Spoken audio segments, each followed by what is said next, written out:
Assalamualaikum warahmatullahi wabarakatuh. Sebelum aku membacakan tentang artikel tentang keuangan, maka aku mengajak kalian semua sebagai pendengar untuk melakukan subscribe dan mengaktifkan lonceng notifikasinya dulu, biar saya bersemangat dan selalu kalian mendapatkan informasi apabila aku mengeluarkan beberapa video-video selanjutnya. Oke, terima kasih. Ini ada bukan beberapa ya, tapi satu artikel berasal dari bfi.co.id. Ini aku sampaikan tentang mengatur keuangan pribadi dengan cerdas dan tepat. Ini aku sampaikan karena aku akhir-akhir ini suka dengan literasi keuangan, jadi alangkah lebih baiknya apa yang aku dapat ini aku share juga ke media sosial seperti kanal YouTube aku di Wibisono TV. Baik, kita lanjut aja ya. Ini tulisan 19 Januari 2022. Bentuknya artikel. Jadi memasuki usia dewasa adalah waktu yang tepat ya untuk mengatur keuangan secara bijak. Seiring bertambahnya usia juga mengharuskan kita dapat lebih pintar memilih mana yang menjadi kebutuhan ataupun hanya sekedar keinginan. Kenapa kebutuhan dan keinginan ini dibedakan? Karena kebutuhan itu sifatnya mendasar, karena kita mengetahui kan ada kebutuhan primer, sekunder, dan tersier. Kalau kebutuhan pokok itu atau premier itu kebutuhan yang utama seperti sandang, pangan, papan. Kita kebutuhan untuk membeli beras untuk makan, kita membeli air minum, mineral untuk kita minum, kita membeli atau mengontrak rumah untuk berlindung dari teriknya panas dan lebatnya hujan, dan macam-macam. Susu anak itu tuh masuk premier juga. Nah, beda dengan keinginan. Kalau keinginan ini berkata kalau tidak dipenuhi ya tidak apa-apa sebenarnya. Mungkin kita pengen tas yang baru, padahal kita punya tas yang lama. Nah, itu kan adalah keinginan. Keinginan untuk mendapatkan atau membeli tas yang baru. Tapi sebenarnya kita punya tas yang udah lama dan masih bagus juga digunakan dan masih kuat. Jadi mengapa untuk beli ya kan? Jadi dibedakan antara kebutuhan dan keinginan. Semakin besar penghasilan yang didapatkan tidak menentukan seseorang dalam kondisi finansial yang stabil. Jika seseorang tidak dapat mengelola keuangan secara benar, maka mereka akan selalu terjebak dalam gaya hidup yang salah tersebut. Aku pernah mendengarkan cerita dari rekan kerjaku, beliau sudah senior, beliau hampir mau pensiun. Jadi beliau bercerita bahwa masa mudanya itu beliau merasa tidak tahan. Jadi beliau memakai kartu kredit. Padahal gaji beliau itu tidak seberapa. Nah, gaji yang tidak seberapa itu seharusnya beliau sederhana pola hidupnya. Tetapi beliau tidak tahan untuk membeli. Keinginan untuk membeli sepatu, baju baru, dan segala macam. Akhirnya beliau pakai kartu kredit. Nah, inilah padahal beliau itu sudah lebih daripada cukup gajinya. Tapi beliau merasa terjebak dalam kondisi finansial sehingga tidak bisa menabung-nabung.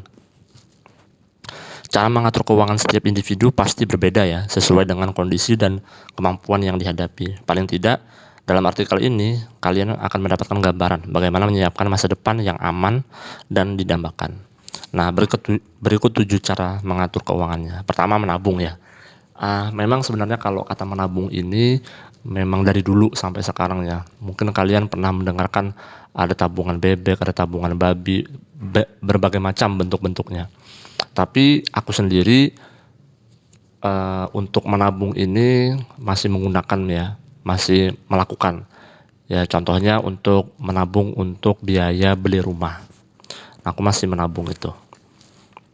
Memang ya kita pernah mendengarkan peribahasa rajin pangkal pandai, hemat pangkal kaya. Memang benar adanya. Dari peribahasa tersebut mengajarkan kita untuk dapat menerapkan budaya rajin menabung dan hidup hemat. Kita tidak dapat memprediksi kejadian apa yang akan menimpa kita, sehingga alangkah bijaknya untuk dapat menyisihkan berapa persen dari penghasilan yang kita terima untuk ditabung. Jika kalian membutuhkan arahan bagaimana cara menabung yang benar, cobalah menggunakan metode Kakeibo, seni menabung Jepang, atau alokasikan 20% dari penghasilan setiap bulan Anda untuk pos tabungan. Tapi ini untuk Kakeibo ini cocok untuk yang masih bujangan ya, yang belum berkeluarga. Jadi bisa menabung 20% seperti itu. Jadi ketika misalkan dapat 10 juta, 2 jutanya tuh ditabung atau diinvestasikan. Tapi bagi yang berkeluarga, punya anak, punya istri, saya yakin itu tidak bisa sampai 20% karena pasti saja ada keinginan dari anak atau istri untuk beli macam-macam kebutuhan. Yang kedua, buat rincian pengeluaran. Buat pos-pos pengeluaran setiap bulannya agar dapat mudah ditelusuri kemana saja uang yang Anda gunakan. Misal membuat pos pengeluaran untuk makan sehari-hari, belanja kebutuhan primer, melunasi hutang, atau cicilan jika ada. Kebutuhan entertainment dan lain-lain. Anda dapat menggunakan aplikasi pengatur keuangan yang ada atau catat secara manual di notebook. Jadi macam-macam ya, intinya dicatat. Yang ketiga, mulai berinvestasi. Untuk mempersiapkan masa depan yang cerah, mengambil langkah untuk berinvestasi adalah keputusan yang tepat. Terdapat banyak instrumen investasi yang kalian dapat gunakan, yaitu diantaranya adalah saham. Sekarang banyak aplikasinya, begitu juga dengan obligasi, emas, reksadana, dan lain-lain. Sesuai dengan jenis tingkat risiko yang muncul. Sebagai awalan, pilihlah instrumen investasi yang memiliki tingkat risiko yang rendah. Ini bagi yang pemula ya. Semakin bertambahnya usia, hasil dari investasi yang sudah ditanam sejak dini pasti akan sangat terasa bermanfaatnya. Nah, ini gambarannya tentang menabung. 4. Apabila kalian memiliki hutang, maka segeralah lunasi dan cicil dengan tepat waktu. Bagi yang memiliki hutang atau cicilan setiap bulannya, semisal cicilan KPR ya, atau waktu kredit, lunasilah dengan tepat waktu.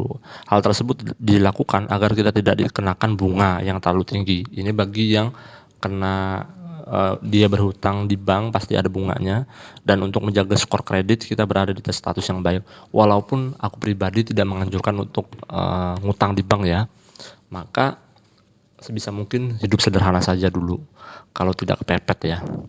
Jika mempunyai cicilan kartu kredit, nah usahakan selalu dibayar dengan pembayaran penuh, bukan dengan jumlah minimum pembayaran. Karena hal tersebut dilakukan untuk dapat menghindarkan kita dari kebiasaan terlalu konsumtif atau boros. Nah, ini yang paling sering aku lakukan ya. 5 itu menyediakan dana darurat. Kenapa dana darurat itu penting? Karena kita tidak tahu kapan kita sakit, kapan anak kita sakit, kapan istri kita sakit, kapan anggota keluarga kita sakit, dan kapan ban kendaraan atau mobil kita bocor, atau atap rumah bocor, atau perlu servis karena AC-nya bocor, perlu ganti oli, atau juga motor kita jatuh ya karena kita lupa memberikan pakai standar, akhirnya jatuh tiba-tiba gitu ya. Nah, itu kan menimbulkan beberapa kerusakan. Nah, inilah pentingnya kita mengalokasikan uang untuk dana darurat. Ya 100.000 atau 200.000 itu udah cukup lah untuk 1 bulan. Itu bagi saya ya. Kalau pengeluarannya banyak, bagi pemasukan yang banyak, silakan bisa dilebihkan.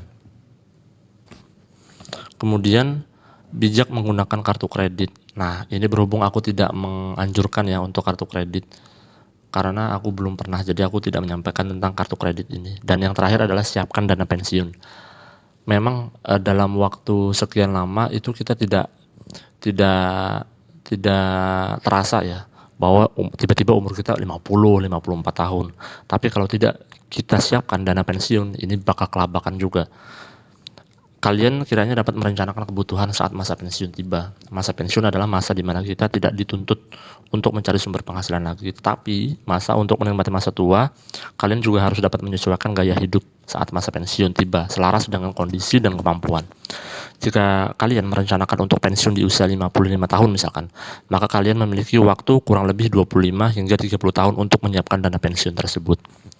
Nah, yang jelas ini dari sekian banyak artikel ini kita dituntut untuk bisa menabung dan menginvestasikan ke berbagai macam platform seperti aplikasi Bibit ya yang aku promosikan, kemudian aplikasi peluang, kemudian aplikasi saham yang berbagai macam yang lainnya, Bareksa, Stockbit dan lain sebagainya. Intinya di sini kita supaya hidup kita nyaman di masa depan, di masa tua kita. Itu aja teman-teman, jangan lupa subscribe dan aktifkan lonceng notifikasi akun YouTube Wibisono TV ini. Terima kasih. Wassalamualaikum warahmatullahi wabarakatuh.